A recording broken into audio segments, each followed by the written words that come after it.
हम लोग fundamentals of partnership का लेक्चर 3 करेंगे, जिसमें हम पार्टनरशिप डीड के बारे में डिस्कस करेंगे। तो चलते हैं। What is partnership deed? अभी लास्ट क्लास में भी मैंने आपको बताया था कि बेसिकली जो हमारा पार्टनरशिप बिजनेस है वो पार्टनर्स के बीच एक एग्रीमेंट पर बेस है। उनके बीच में एक एग्रीमेंट होता है। वो एग्रीमेंट ओरल और रिटन दोनों हो सकता है, बट जब वो एग्रीमेंट रिटन फॉर्म में होता है उसी को हम पार्टनरशिप डीड कहते हैं। तो partnership deed is what? The written agreement document signed by all the partners. और उस डॉक्यूमेंट पर, रिटन डॉक्यूमेंट पर सभी पार्टनर्स के साइन होते हैं। उस रिटन एग्रीमेंट में कुछ लिखा होगा, कुछ बातें होंगी जो आपस में डिसाइड करेंगे पार्टनर्स। वो जो बातें हैं जो डिसाइड करते हैं पार्टनर्स, वो कहलाता है कंटेंट ऑफ पार्टनरशिप डीड या clauses of partnership deed. Is it clear? Written agreement, जो एक एग्रीमेंट पार्टनरशिप बिजनेस के लिए बहुत जरूरी है, उसमें क्या क्या बातें लिखी जाती हैं वो आपका अपना डिसीजन है, लेकिन कुछ जो मेन कंटेंट्स हैं जो लिखने जरूरी हैं या जिनकी इंपॉर्टेंस है वो मैं एक एक करके डिस्कस करती हूँ आपके साथ। सबसे पहला है description of the partners. Partners की डिटेल कि कौन लोग पार्टनर हैं, उनका रेजिडेंस कहाँ पर है, उनका ऑक्यूपेशन क्या है, यानी उनकी हिस्ट्री के बारे में। Description of the partners. फिर आता है description of the firm. Firm की डिस्क्रिप्शन कि आप जो पार्टनरशिप बिजनेस करना चाहते हैं वो फर्म किस तरह की नेचर का बिजनेस करना चाहते हैं, ठीक है, वो क्या काम करेगी फर्म, उसकी सारी डिटेल। थर्ड आता है प्रिंसिपल प्लेस ऑफ बिजनेस। जो ये आप पार्टनरशिप बिजनेस करना चाहते हैं इसका प्रिंसिपल प्लेस कहाँ होगा, यानी इसका हेड ऑफिस आप कहाँ खोलेंगे। दिल्ली तो दिल्ली, बॉम्बे, जो भी जगह, जो भी प्लेस है वो बताना पड़ेगा। ये प्रिंसिपल प्लेस वो प्लेस होता है जहां से आप अपनी फर्म का रजिस्ट्रेशन कराते हैं। नेक्स्ट आता है nature of business. Nature of business का मतलब है कि आप किस तरह का अपनी पार्टनरशिप फर्म में बिजनेस करना चाहते हैं।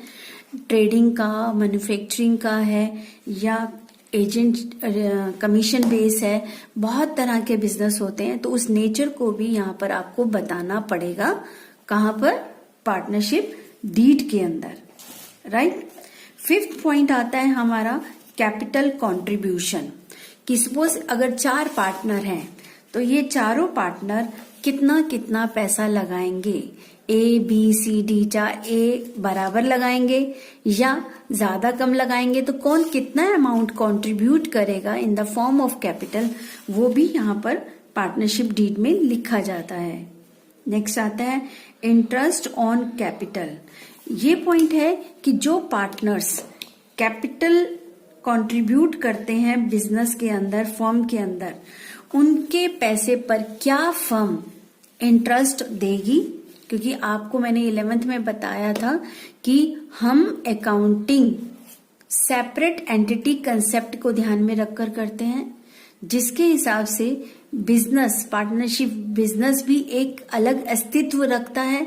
तो सारी अकाउंटिंग फर्म के हिसाब से होती है, ना कि पार्टनर के हिसाब से।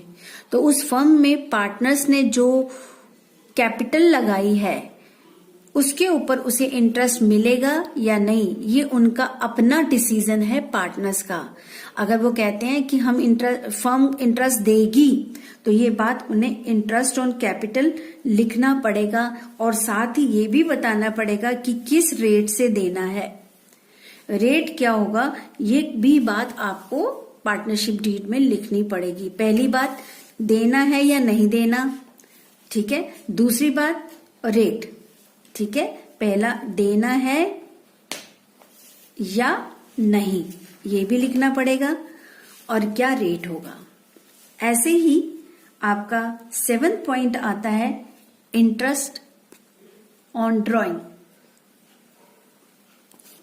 Interest on drawing, interest on drawing क्या है?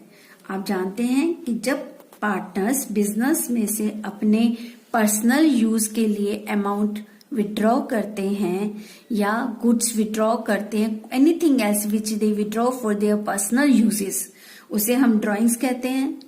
तो जो पार्टनर ड्राइंग्स करके ले जाता है तो क्या फर्म उससे इंटरेस्ट लेगी?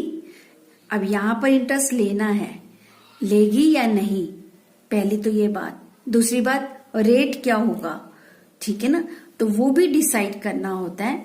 जो भी आप चीज डिसाइड करते हैं, पहला रेट क्या होगा, दूसरा देना नहीं, लेना है या नहीं, ये डिसीजन भी देखेगी फर्म।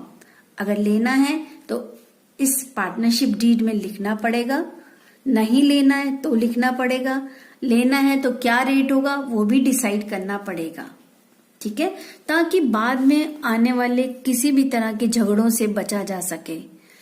जो चीज एक बार लिख दी जाती है, बिजनेस शुरू करने से पहले एग्रीमेंट बना लिया जाता है, ताकि हम कोई भी कन्फ्लिक्ट्स ना रखें, रूल्स के हिसाब से ही चला जाए। नहीं देना तो लिख दो पहले ही, शुरू करने से पहले कि नहीं देना, नहीं लेना, राइट। नेक्स्ट पॉइंट आता है आपका profit sharing ratio. Profit sharing ratio का मतलब है कि सपोज एक फर्म के अंदर 4 पार्टनर्स हैं, तो चारों पार्टनर्स बिजनेस से होने वाले प्रॉफिट को कैसे बांटेंगे, वो रेशो लिखी होनी चाहिए, डिसाइड होनी चाहिए, ताकि कोई के मुझे ज्यादा दे या कम दिया, जो भी बात है, कैसे प्रॉफिट बांटना है वो रेशो डिसाइड होनी चाहिए। और अगर रेशो डिसाइड नहीं होती तो हमें पार्टनरशिप के रूल को फॉलो करना पड़ेगा, वो रूल हम आगे पढ़ेंगे। नेक्स्ट आता है interest on loan. Interest on loan का मतलब है कि सपोज अगर कोई पार्टनर फर्म को लोन देता है, क्योंकि फर्म लोन कहीं से भी ले सकती है बेटा, यहां तो पार्टनर दे रहा है, बैंक से भी ले सकती है, आउटसाइडर से भी ले सकती है। तो सपोज किसी पार्टनर ने फर्म को लोन दिया, उधार पैसा दिया, तो उसके ऊपर क्या रेट ऑफ इंटरेस्ट देगा फर्म, ये बात भी डिसाइड होनी चाहिए।